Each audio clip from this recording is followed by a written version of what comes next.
اللہ انہی لوگوں کی توبہ قبول فرماتا ہے جو نادانی سے بری حرکت کر بیٹھتے ہیں پھر جلد توبہ کر لیتی ہیں، بس ایسے لوگوں پر اللہ توجہ کرتا ہے اور وہ سب کچھ جاننے والا ہے، حکمت والا ہے۔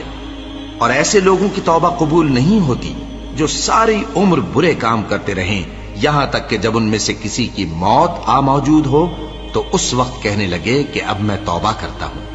اور نہ ان کی توبہ قبول ہوتی ہے جو کفر کی حالت میں مریں۔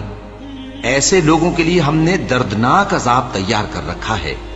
مومنوں، تم کو جائز نہیں کہ زبردستی عورتوں کے وارث بن جاؤ، اور دیکھنا اس نیت سے کہ جو کچھ تم نے ان کو دیا ہے اس میں سے کچھ لے لو، انہیں گھروں میں مت روک رکھنا۔ ہاں، اگر وہ کھلے طور پر بدکاری کی مرتکب ہوں تو اور بات ہے، اور ان کے ساتھ اچھی طرح سے رہو سہو۔ پھر اگر وہ تم کو ناپسند ہوں تو عجب نہیں کہ تم کسی چیز کو ناپسند کرو، اور اللہ اس میں بہت سی بھلائی پیدا کر دے۔ اور اگر تم ایک عورت کو چھوڑ کر دوسری عورت کرنی چاہو اور پہلی عورت کو ڈھیر سا مال دے چکے ہو تو اس میں سے کچھ مت لینا، بھلا تم بہتان لگا کر اور کھلا گناہ کر کے اپنا مال اس سے واپس لو گے؟ اور تم دیا ہوا مال کیوں کر واپس لے سکتے ہو جبکہ تم ایک دوسرے کے ساتھ صحبت کر چکے ہو اور وہ تم سے پختہ عہد بھی لے چکی ہیں؟ اور جن عورتوں سے تمہارے باپ دادا نے نکاح کیا ہو ان سے نکاح نہ کرنا مگر جاہلیت میں جو ہو چکا سو ہو چکا۔ یہ نہایت بے حیائی اور اللہ کی ناخوشی کی بات تھی اور بہت برا دستور تھا۔ تم پر تمہاری مائیں اور بیٹیاں اور بہنیں اور پھوپھیاں اور خالائیں اور بھتیجیاں اور بھانجیاں اور وہ مائیں جنہوں نے تم کو دودھ پلایا ہو اور رضائی بہنیں اور ساسیں حرام کر دی گئی ہیں، اور جن عورتوں سے تم خلوت کر چکے ہو ان کی لڑکیاں جنہیں تم پرورش کرتے ہو وہ بھی تم پر حرام ہیں۔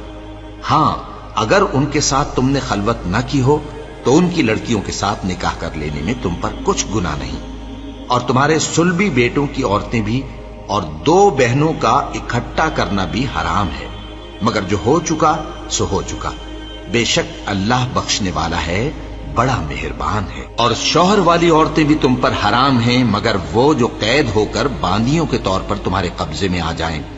یہ حکم اللہ نے تم کو لکھ دیا ہے، اور ان محرمات کے سوا دوسری عورتیں تم کو حلال ہیں، اس طرح سے کہ مال خرچ کر کے ان سے نکاح کر لو، بشرطے کہ نکاح سے مقصود عفت قائم رکھنا ہو نہ کہ شہوت پرستی۔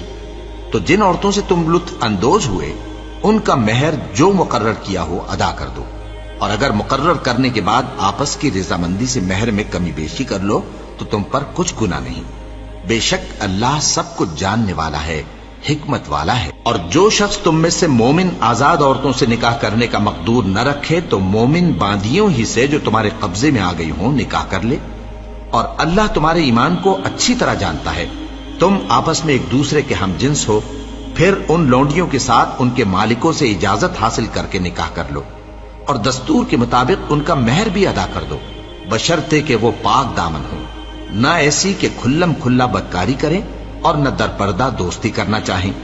پھر اگر وہ نکاح میں آ کر بدکاری کا ارتکاب کر بیٹھیں تو جو سزا آزاد عورتوں کے لیے ہے اس کی آدھی ان کو دی جائے۔